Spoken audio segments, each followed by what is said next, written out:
ధర్మేందర్ ప్రధాన్ గారు రాజీనామా చేసినటువంటిది మన దేశమే కాకుండా ప్రపంచంలో ఒక సంచలనమైనటువంటి న్యూస్ బయటకు వచ్చింది. ఇది ప్రజాస్వామ్య విజయం, విద్యార్థుల విజయం, కాక్రోచ్ల విజయం. దేశానికి స్వాతంత్రం వచ్చిన తర్వాత మొట్టమొదటి అంటే విద్యార్థి ఉద్యమం అంటే ఏ రేంజ్లో ఉంటుందో అనేది ఫస్ట్ టైం చూస్తున్నాం. గతంలో ఏంటంటే రాజకీయ పార్టీ, ప్రభుత్వంలో ఉన్నటువంటి పార్టీ, ప్రతిపక్ష పార్టీలు ఒత్తిడి చేసే సంఘటనలను చూసినాం. కానీ మొట్టమొదటిసారి ఈ దేశంలో ఉన్నటువంటి విద్యార్థులు దేశవ్యాప్తంగా ఆందోళన చేయడమే కాకుండా వాళ్ళ ప్రధానమైనటువంటి డిమాండ్ నీట్ పేపర్ లీక్ అయినటువంటి సందర్భంలో వాళ్ళ జీవితాల మీద, వాళ్ళ కుటుంబాల జీవితాల మీద, వారి యొక్క భవిష్యత్తు మీద మరి దెబ్బకొట్టినటువంటి సందర్భం. కాబట్టి ఇది విద్యార్థుల విజయం. ఇప్పటికైనా కేంద్ర రాష్ట్ర ప్రభుత్వాలు, ఎందుకంటే తరం మారింది, విద్యార్థి లోకం మేల్కొంది, ప్రభుత్వాలు జాగ్రత్తగా ఉండవలసినటువంటి అవసరం ఉంది. ఇది మొదటి మెట్టు. ఇదేంటంటే ఇక దేశానికా రాష్ట్రానికా అని ఏముండదు. డెఫినెట్గా అందరి వైపు చూస్తుంది. కానీ ఒక ఉద్యమాలు రాజకీయ పార్టీలు నడిపించినటువంటి మనం చూసినాం. కానీ మరి గడిచిన 1 మంత్ నుంచి, అదేవిధంగా గడిచిన 10 రోజుల నుంచి దేశవ్యాప్తంగా కూడా విద్యార్థులు నడి రోడ్డు మీద వాళ్ళ మీద లాఠీ చార్జ్ చేసినా, దమనకాండ చేసినా, థియరీ గ్యాస్ ఉపయోగించినా, వాళ్ళని దేశద్రోహులన్నా, ఎన్ని రకాలుగా మాట్లాడినా కానీ ఈరోజు కేంద్ర ప్రభుత్వం దిగి రావాల్సినటువంటి పరిస్థితి మన కళ్ళ ముంగట కనిపిస్తుంది. కాబట్టి ఇది తప్పకుండా విద్యార్థుల విజయం. వారి పక్కన న్యాయం ఉంది అనేటువంటి సంకల్పంతో నిన్న కేటీఆర్ గారు వారి బర్త్డేని కూడా పక్కన పెట్టి వారి కోసం మనం దీక్ష చేద్దాము, వారి కోసం నిలబడదాము అనేటువంటి సంకల్పంతో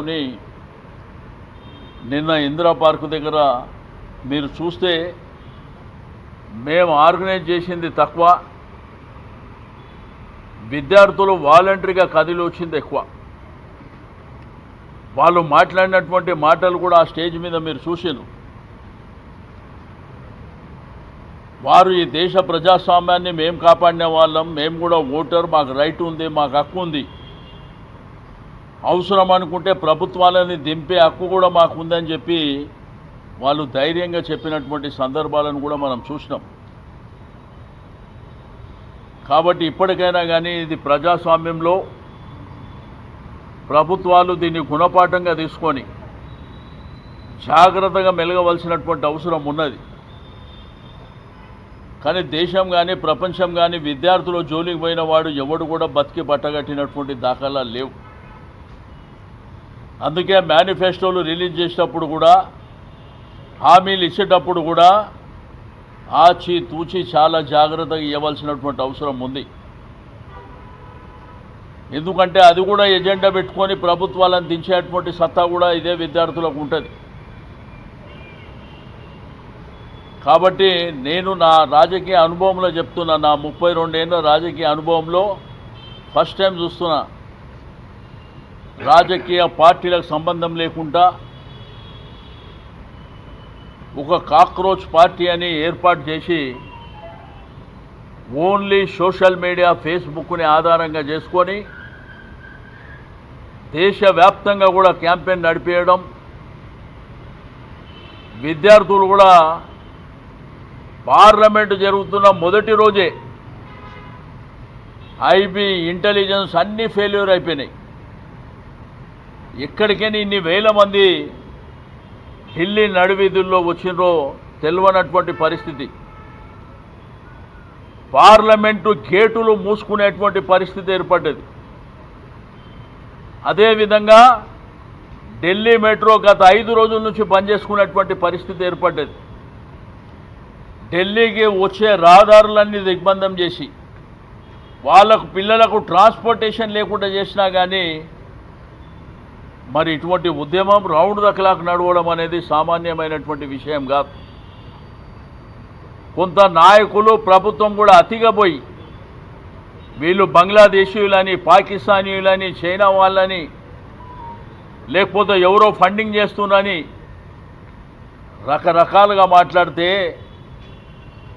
వాళ్ళు చెప్పిన సమాధానం ఇంక్లాబ్ అని, ఈ దేశం మాదని, భారతదేశంలో పుట్టిన పౌరులమని, భారత రాజ్యాంగ నిర్మాత డాక్టర్ బిఆర్ అంబేద్కర్ రాసినటువంటి రాజ్యాంగానికి అనుగుణంగా మేము నడుస్తున్నామని, మహాత్మా గాంధీ మార్గంలో సత్యమేవ జయతే అనే నినాదమే కాకుండా ఒక అహింసా మార్గంలో మేము ముందుకెళ్తున్నాం, ప్రజాస్వామ్యంలో ప్రొటెస్ట్ చేసేది మా హక్కు అని గొంతెత్తి చాటినటువంటి సందర్భాలు.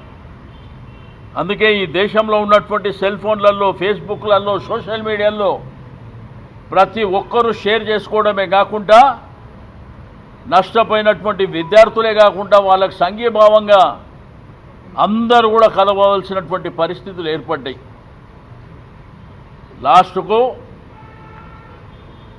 కేంద్ర మంత్రివర్యులైనటువంటి ధర్మేందర్ ప్రధాన్ గారు రిజైన్ చేసేటువంటి పరిస్థితులు ఉత్పన్నమైనటువంటి విషయాన్ని కూడా నేను ఈ సందర్భంగా తెలియజేస్తూ వారికి, విద్యార్థులకు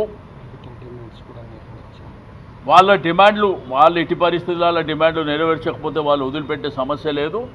బట్ విద్యార్థులకు యాక్సెప్ట్ చెప్తున్నాం మా పార్టీ తరఫు నుంచి. ఎందుకంటే భారత ప్రజాస్వామ్యంలో యువత అనేది ఈ దేశ రాజకీయాలను ప్రభావితమే చేయడమే కాకుండా పెను మార్పులు తీసుకొచ్చినటువంటి సంఘటన మా కళ్ళ ముంగట కనిపిస్తున్నందుకు చాలా సంతోషంగా ఉంది. మొన్నటి వరకు విద్యార్థుల మీద జరిగిన లాఠీ చార్జీ, బాష్పవాయు ప్రయోగాలు వాళ్ళని విచ్చలవిడిగా కొట్టినటువంటిది చాలా బాధపడ్డాం. కానీ ఈరోజు ఆ విద్యార్థులను చూసి ఈ దేశం గర్వపడుతుందని చెప్పి నేను ఈ సందర్భంగా తెలియజేస్తూ ఉన్నాను.